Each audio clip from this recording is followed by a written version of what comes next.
I'm Stephanie Cox.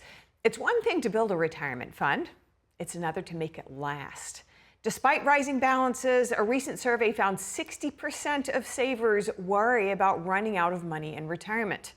With rising life expectancy, volatile markets, and inflation lurking, turning your 401k or savings into a sustainable income stream has never been more crucial. Joining us now live is Lawrence Sprung, the founder of Midland Financial and the author of Financial Planning Made Personal. Good to have you with us this morning, Larry. We've talked before about the importance of having a budget as part of your financial plan. What does that look like in retirement?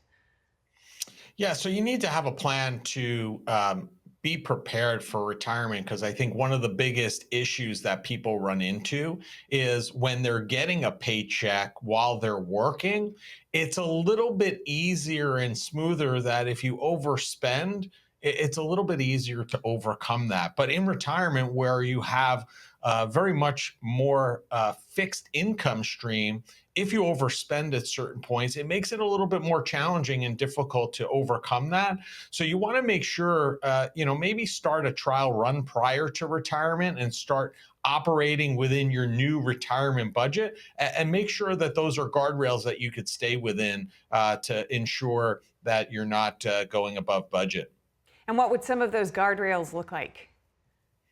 Well, I mean, you want to have a budget that is going to be in line with your retirement needs, right? So you want to make sure that you're in line because, like I said, if when you are working, if you go out on a weekend and you overspend on a nice dinner or you do something, splurge purchase, you could just save a little bit more of your income the next week or the next month. But when you're in retirement, you're on a very fixed income stream, and it's going to be a little bit harder for you to do that.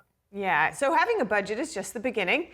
What are some of the risks retirees face and how can they protect themselves from them?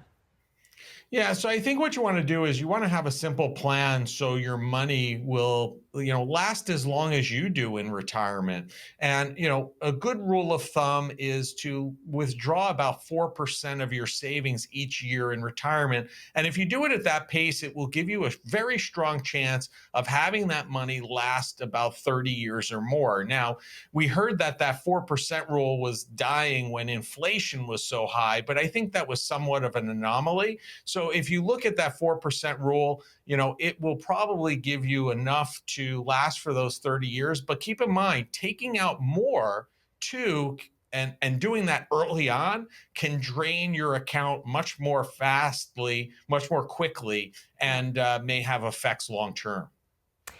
So you've got a budget. Maybe you've got one or two income streams. Is that enough to buffer against potential changes in the market? Yeah, I mean, it could be. I mean, you have to look at how much, how much do you need from income wise to support your lifestyle based upon that budget that we talked about earlier. And as you mentioned, you definitely want to diversify your income sources, and you don't want to rely on one bucket. You don't want to rely solely on your investments. You don't want to rely solely on Social Security. But amazingly enough, in 2024, only 16% of retirees expected savings and investment to form their largest slice of income, and 43% expect Social Security to fill that bucket. So as you can see, the vast majority of people are heavily reliant on Social Security. So you want to build those multiple income streams, Social Security, your investments, maybe even do some part-time work early on and not fully retire. And that'll allow your reduced dependence on market returns or even, one income stream. And many of these approaches are best started as early as possible. What can folks over 50 do to maximize their savings? Yeah, so one of the things that they're not doing today is, many people are not taking advantage of maximizing their retirement plans. And, let's be real about this. People having to take care of their retirements on their own is somewhat of a newer phenomenon for this generation, because most people prior to them, their parents and grandparents were, working for companies, having large pensions, and they didn't have to think about these things. But, many many are not taking advantage fully, and those over 50 have the ability to even accelerate their contributions into their retirement plans. There's what's called catch-up provisions that allow them to put in significantly more than the average worker who's below the age of 50. So you want to make sure that in the year that you turn 50, if you are maximizing, understand you can even bump that up even further. And what proportion of people do you think are really taking advantage of all the programs that are out there to benefit them as seniors? I think it's probably low because there's not a tremendous amount of promotion and advertisement about them. So I think there are a lot of things out there and opportunities for folks that they're unaware of. You know, here in New York, there's a star rebate program for seniors. You know, in terms of real estate taxes. So if you have a home, you're over the age of 63, I believe, and your income is below a certain level, there may be credits that you can get towards your real estate taxes. That's just one small, example of what you're referencing. And if you don't know about it, you don't get it. So, you want to make sure that you're aware of things that are maybe state specific, community specific, and even federally specific for you. Certainly seeking out the services of a professional financial planner may be one important step, no matter what stage you're at in planning your financial health in retirement. But how do you advise your clients in terms of balancing their 401ks with Social Security timing?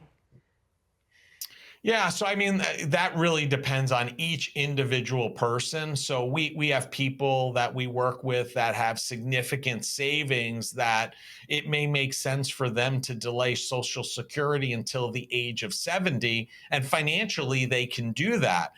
There are others that they don't have enough investments to support their lifestyle in retirement before the age of 70, and they have to start collecting at 62. So it's really important that you get an analysis or an evaluation of your own situation, see when it makes the most sense to pull the trigger on Social Security. And we can do side-by-side analysis for the families that we serve, showing them taking it at 62, 67, and even 70, and what will give them the most return from Social Security. Now, some of that is, not really fully known because we don't know how long people are going to live. But the whole idea is you want to get an idea of how Social Security will work for you and your family, and when might be the best time to start that process.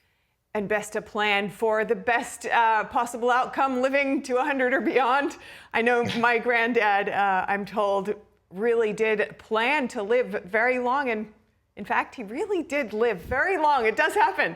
But bringing up behavioral aspects, how do advisors help clients avoid overspending or emotional investment decisions?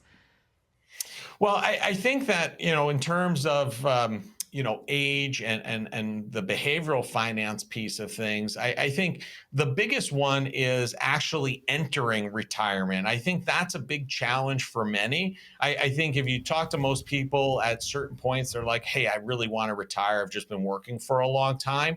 But what they're not thinking about is, how am I going to fill those extra 40 plus hours a week in a meaningful way? So, what we've been seeing and what we've been advising a lot of folks is, don't just, do the hard stop and stop working, on a given day. Maybe start easing into that retirement, slowing down, going from 40, 50 hours a week down to 30 hours a week, and slowly make your way into that, and then adjust your budget accordingly into more of a retirement budget. And that'll give you an opportunity to fill those hours that you're now going to have available, and also get used to that financial aspect of things that's coming down for you.